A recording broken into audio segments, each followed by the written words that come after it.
What is up, guys? Welcome back to another video. Today we're going to be working on the JZ again. We're going to be taking apart the bottom end.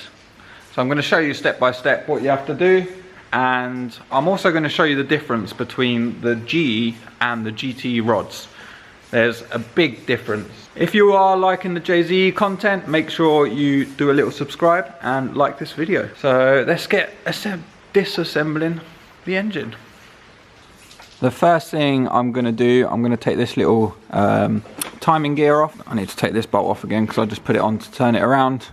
But I've got a little puller that just screws into here and then it should pull it off, fingers crossed. I'll show you anyway in a sec. Alright, so this is a tool here. Just screw two little screws in and then it pushes in the centre there. And then just send it with the impact.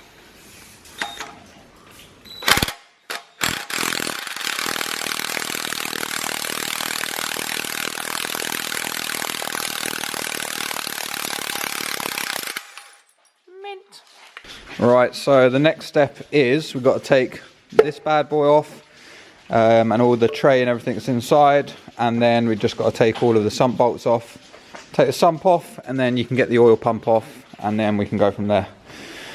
But yeah, now let's undo these 10 million bolts. Good job we got an impact.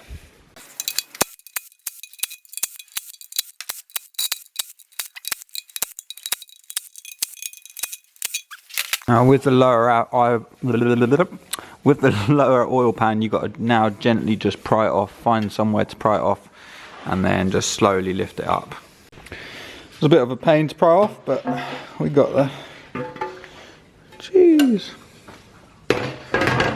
Also, this front sump is going to be for sale, so if anybody wants it, just DM me on Instagram, send me a message, and you can have it.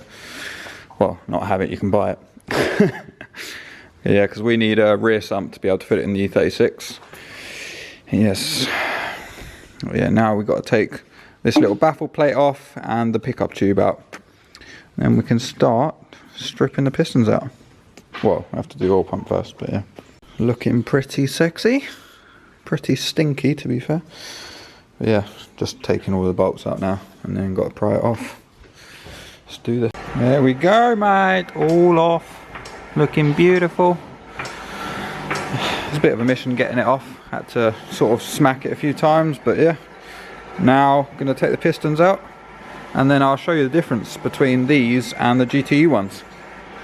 Yeah. Right, so I got the first piston out, and this is the piston out of the GE block and this is the GTE.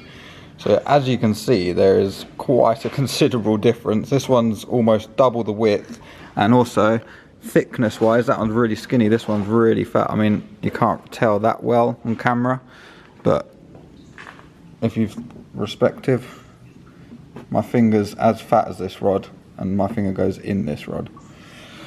So these can only handle about 350, around that mark. I think some people push them to 400 on ethanol, but these can take, I mean, 700-800 depending on your tuner and everything, but definitely worth doing. I picked these up for like 100 quid or something for a set of 6 with pistons.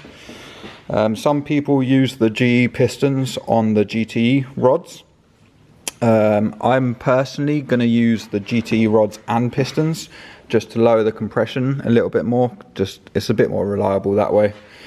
And I'm also going to be using the GTE head gasket.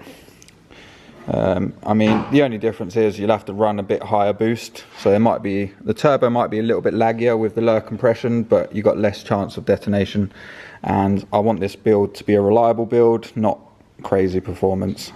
At some point in the future, I might go forged internals or something and lower the compression and go crazy, but for now, reliability is key. So I'm going to get the other 5 pistons out and then remove the old cranky. Alright, got all the pistons out now. There they are. Labelled them up. Don't know why. I'm not going to reuse any of this, but still. If anyone wants to buy some GE pistons and rods, hit me up, Instagram. Yeah, so next we're going to take the oil pump off the front here. And then I'm going to have to probably take this off of the block. Off of the stand, take the flywheel, not flywheel, the fucking, whatever it is, take the starter motor wheel off to be able to take the back cover off. So that's going to be fun. Going to have to get a hand.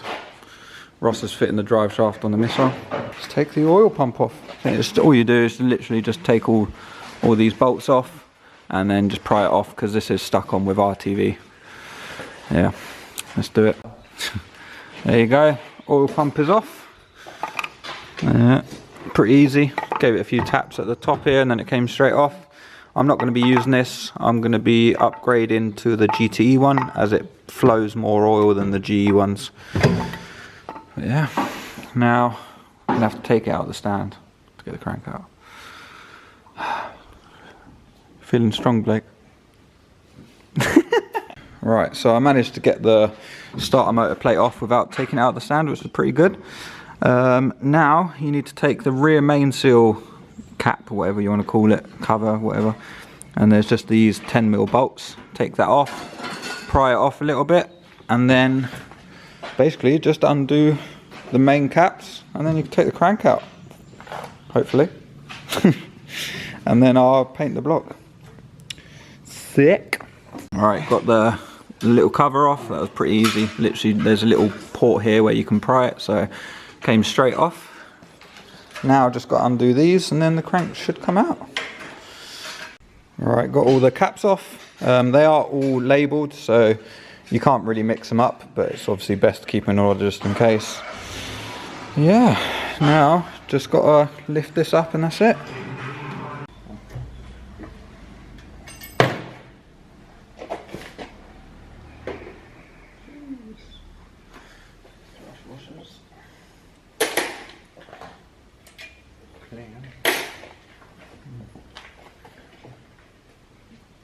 Bearing is a mint. Slight bit of wear on there. A little scratch on that one. Alright, so all the bearings actually look really nice. There's a tiny scratch on that one, but I can't see anything on the crankshaft. This one, I mean, you can't see because this camera's junk and it don't focus. There's a little bit of wear on that one. This one, tiny bit of wear. But they're actually all really good. That one's almost like new. Tiny bit of wear on there. Banging. Now I'm just going to clean this and then give her a bit of paint. Job's a good one, boy.